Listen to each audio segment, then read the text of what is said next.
From Hollywood, it's time now for... Johnny Dollar. Vance Garrett, Johnny, Sheriff's Office. You can quit looking for Edward Russell. We found him. Well, that's good news. Is it? He's dead. What? Yeah, been dead for 3 or 4 days. Where'd you find him? In a cabin on the other side of the lake. Your hunch was good. And expensive. What do you mean? It'll cost the company I represent a cool $50,000.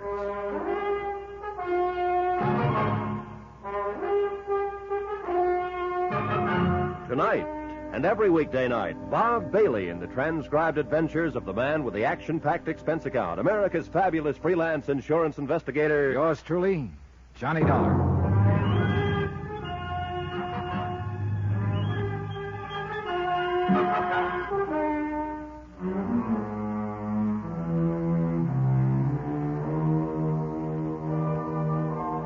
Expense account submitted by Special Investigator Johnny Dollar to Amalgamated Life Associates, Home Office, Hartford, Connecticut.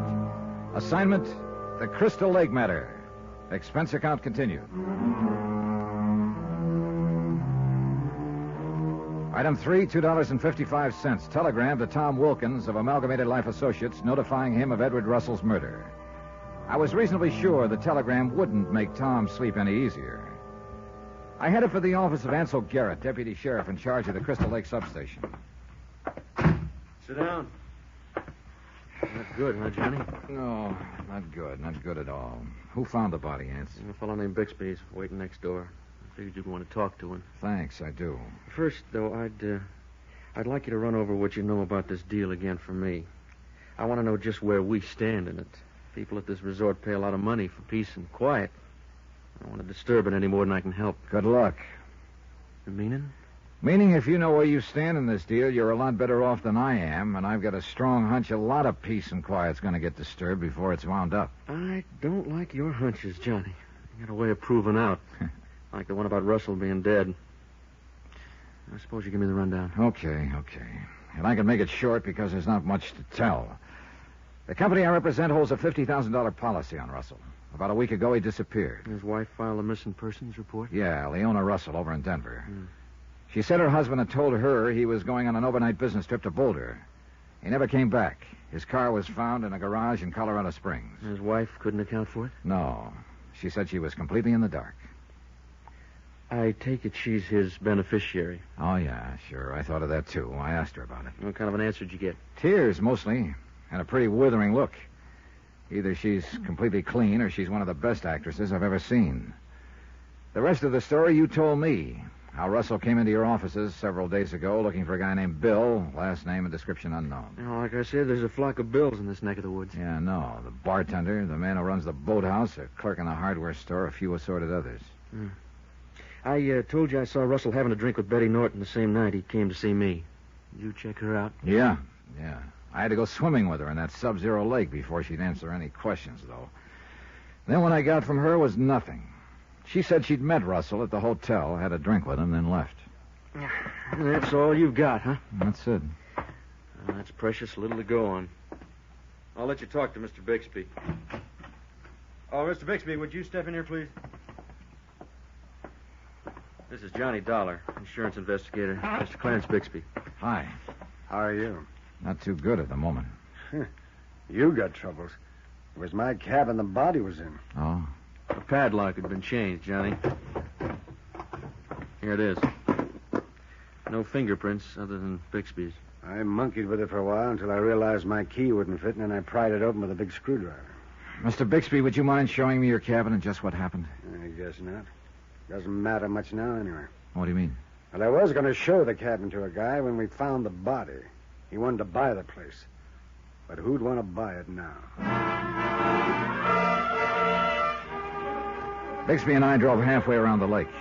His cabin was a couple of 100 feet from the edge and had a good view of the water. Well, a nice spot here, Bixby. It was. You use the cabin much? I haven't been able to regularly for the last couple of years. I got to figuring, I keep on paying for taxes and upkeep on it.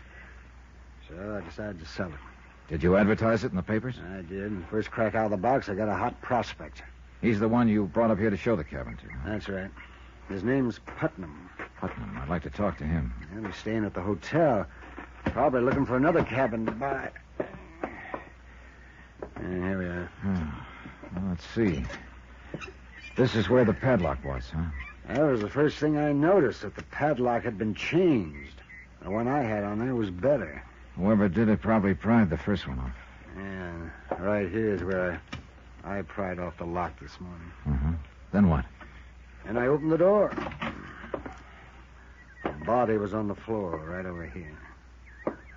Bullet hole in the forehead. I see. Putnam turned green, and well, not a very pretty sight to find in your own cabin. No. Well, let's go sit outside. Mm-hmm. The dead man, Edward Russell. Did you happen to know him, Bixby? No, never set eyes on him before. Why did they have to pick my cabin? That's a good question. Hey, that cabin about 100 yards away, who lives there? Oh, that one? Owned by the Butler family. They spend their summers up here. Oh, maybe they saw or heard something. No, Deputy Sheriff questioned them. They arrived here 3 days ago. He figured that was the morning after the killing. I see. Have a cigar? No, thanks. What does it add up to, Dollar? Well, at the moment, Mr. Bixby, not much.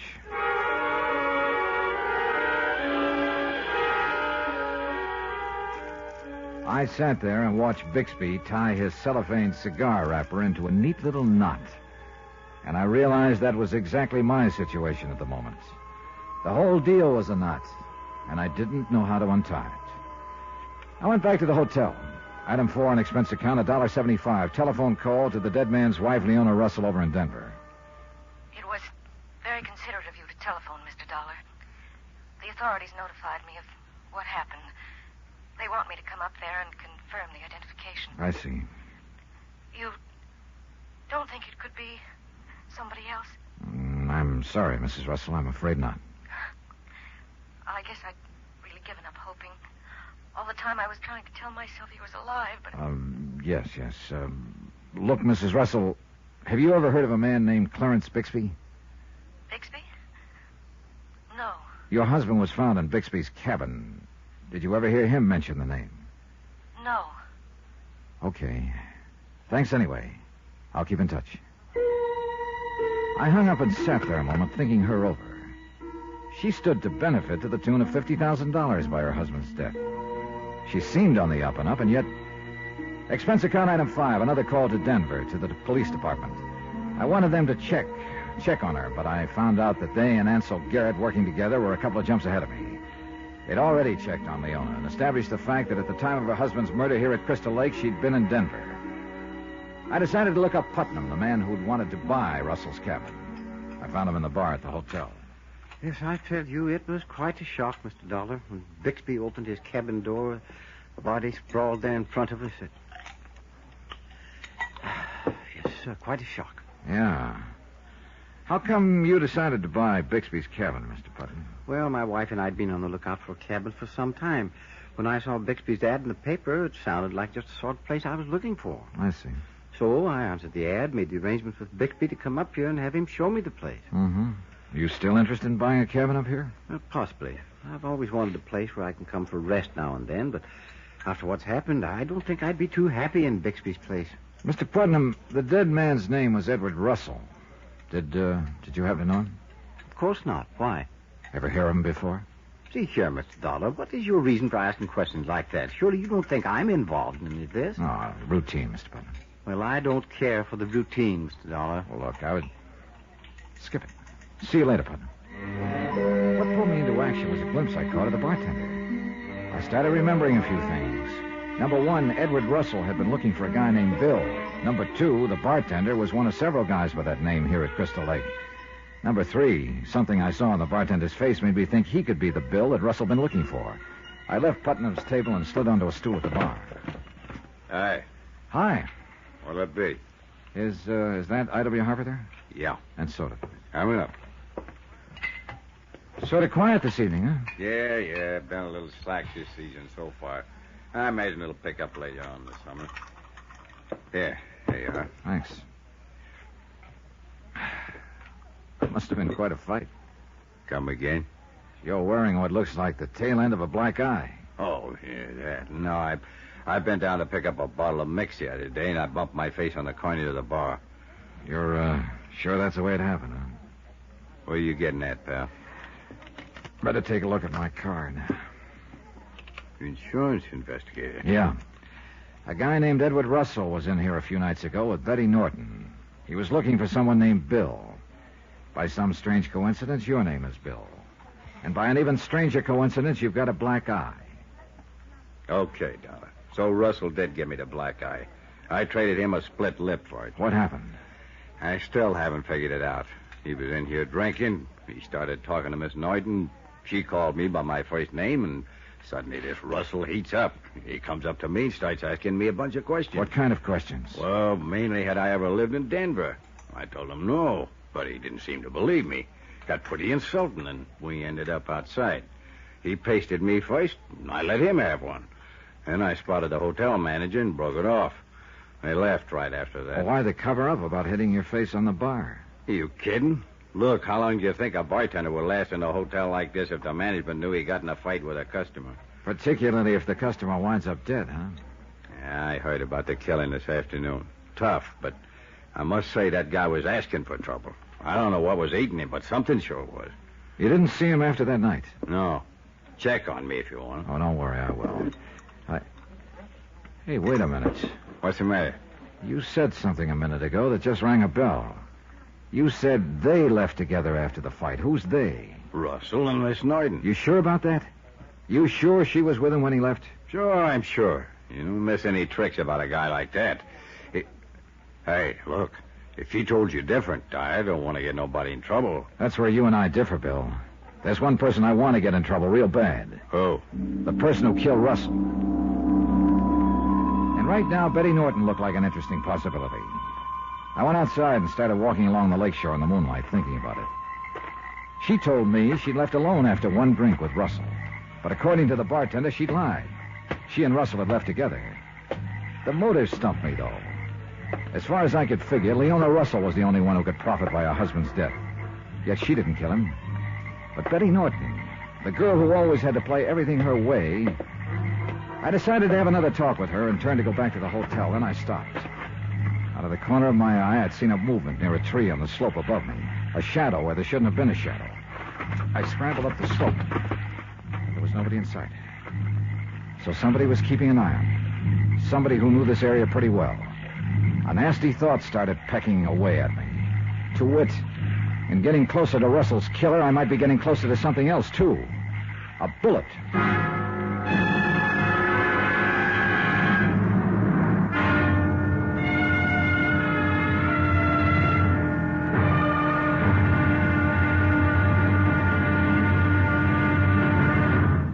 Now, here's our star to tell you about tomorrow's intriguing episode of this week's story. Tomorrow, a girl who lied and a padlock that didn't. Join us, won't you? Yours truly, Johnny Dollar.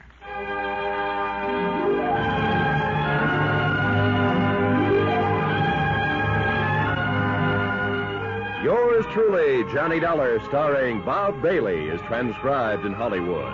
Written by Robert Reif, it is produced and directed by Jack Johnstone. Be sure to join us tomorrow night, same time and station, for the next exciting episode of Yours truly, Johnny Dollar. Roy Rowan speaking.